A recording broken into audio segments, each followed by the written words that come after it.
Hello, everybody, and welcome to the Culture Shock Podcast, where we talk about things that shock the culture forever. On today's episode, we're going to be talking about the evolution of family vlog channels. So let's kick it back to where it first started. So let's start off first things first. What is a vlog? A vlog is a video blog where people show their day-to-day lives and give things such as advice, lifestyle tips, but one of the biggest things that people enjoy is just watching people live their lives day to day as they normally would and capturing it through a camera and posting it on the internet. The first ever vlog was posted in the year 2000 on January 2nd, by the person who was considered the first vlogger, Adam Contras. And this was more of a simple vlog than what we see today. It was only about 15 seconds, where he shared a little bit of his personal life and how he first moved to LA to be in the show business. It was something very simple, nothing near close to what it evolved to in the future. It was humble beginnings for a lot of things, especially when they were first starting out on the internet. But where vlogs really start to blow up is the invention of the platform YouTube a couple years later. This always was a very popular form of YouTube, going back to people like Casey Neistat, Gracie Helbig. These people all the way from the beginning of YouTube were really popular in this genre because this genre was something brand new. It was very new to social media because, yes, in the past, they've had shows like The Real World or MTV Cribs, where you get to see into people's lives, but this was being produced by the people themselves. They showed themselves what they wanted to be shown. It wasn't something prefabricated like other forms of media.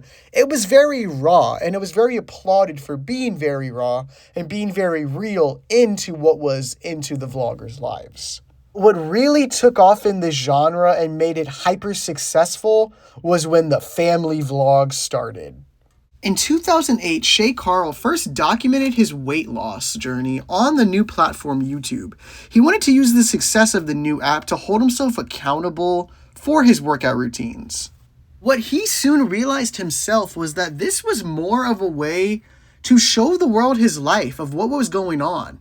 And one of the biggest parts of his life, especially at this time, was being a new father. And this was some of the first recollections and first thoughts of a family vlog channel. And what nobody was ready for, especially Shay Carl himself, was how hyper successful this was going to get.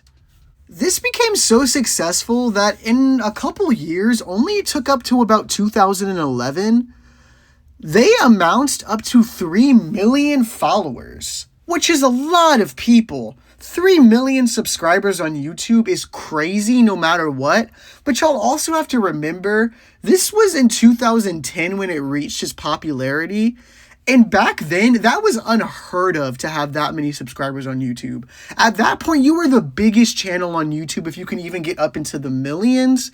Having 3 millions was something that was never seen before, and when it was done with this new format, became a fascination to so many people around the world. And with that fascination became inspiration for a lot of families around the world, especially in America at that time. Family vlog channels were popping up left and right all across YouTube. With the content being mimicked, this success was also kind of mimicked for some channels, with channels getting just as many subscribers or even growing to get more, up into 12 million subscribers, and crazy numbers that are so high that is insane to be thinking about that are all watching one channel. This really started to become the new form of entertainment and was surpassing numbers that were on daytime television and even surpassing numbers that were being released for big box office pictures.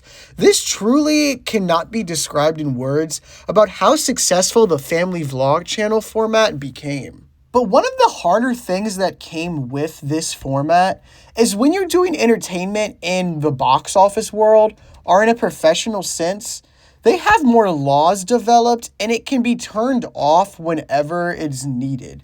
The family vlog format, these people don't get a break. It is their lives that are the entertainment.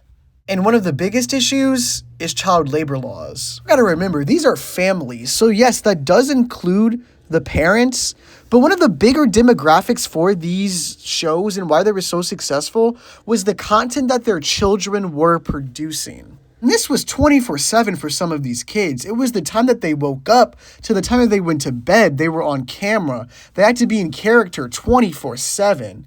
And yes, it is an outlook into their lives, but when you're younger, growing up, you don't want every single thing in your life documented. You know that you have to be on camera, you have to be in your character, and that becomes exhausting, especially when it's not regulated in a sense, like how it was in the past, where these parents could get away with basically having their children do anything on YouTube and it get posted and make money off of it. But where this gets really dark is when parents try to realize that and it becomes, instead of entertainment, it becomes child exploitation. When you work in the professional industry of entertainment as a child, you are required by law to have something called a Coogan account. A Coogan account is an account that saves 15% of the money that a child makes working in the professional entertainment industry and puts it aside so that the parents do not have access to touch it until the child becomes an adult and opens up the account themselves.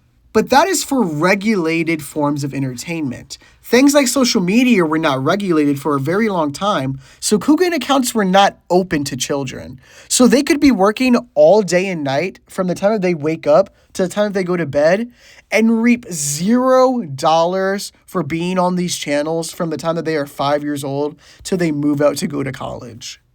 And unfortunately, there is evil people in the world. Adults aren't dumb. A lot of people want to do nefarious things to get money.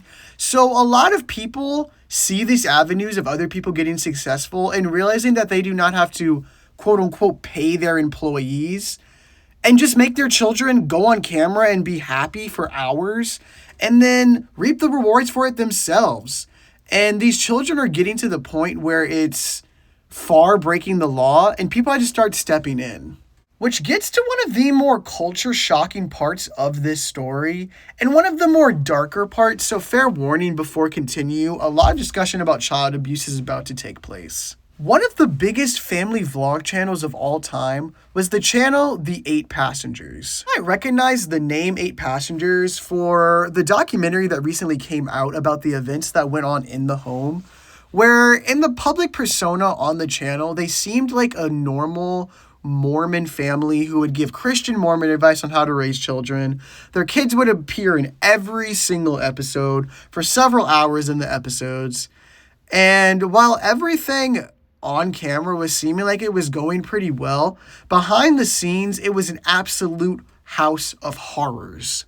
Some of the most awful things you can do to a child, and I mean awful, happened to some of these children and then were forced to perform like everything was okay on the internet. Like I'm talking, these kids were chained in the basement, they were hit and then were put salt in their rooms, and much more graphic things that I don't think I can even say on YouTube were happening to these children. And it was kind of hinted that awful things were going on, but since there was no governing body around vlogging and family channels, there was no way to step in and set boundaries and start an investigation because it was quote unquote just a YouTube vlog. And this was the most abusive case of abuse being documented in these family channels and in the exploitation of the children. But child exploitation is happening all over these YouTube channels. Like another big family, like the LeBrant family, who recently got called out for making her daughter work extremely over hours and was being extremely rough and being verbally abusive and degrading to their children. But there is starting to look like there's a turnaround in hope in some cases. In the state of California, they recently passed an act to have internet entertainment under similar sanctioned laws to child entertainment laws in the professional industry, which is leading to a huge sudden flight of, oh, we want a simpler life outside of California. And families moving out of California seems a little fishy to me, but that's up to interpretation, not trying to get opinionated on this channel.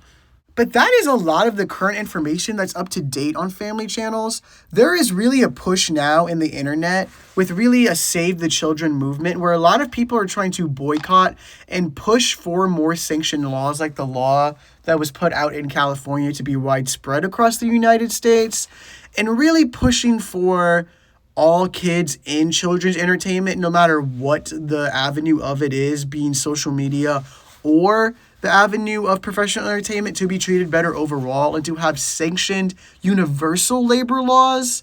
So hopefully in the future, children overall can have a more safer outlook, especially on social media where it's less regulated, and that parents are no longer allowed to take advantage to the extent that it is currently being taken advantage of. Because something that started off something kind of happy with the Shea family turned into something very dark very quickly and turned into an avenue for childhood exploitation and straight up physical and verbal abuse. This is the end of the episode. Thank you so much for listening. For more information, you can go on _Culture Shock podcast on Instagram, where we give a little bit more information about each episode over there as this one is posted. And if you enjoyed this, go ahead and subscribe here on YouTube so you can be the first ones to listen to some of the new episodes as they come out.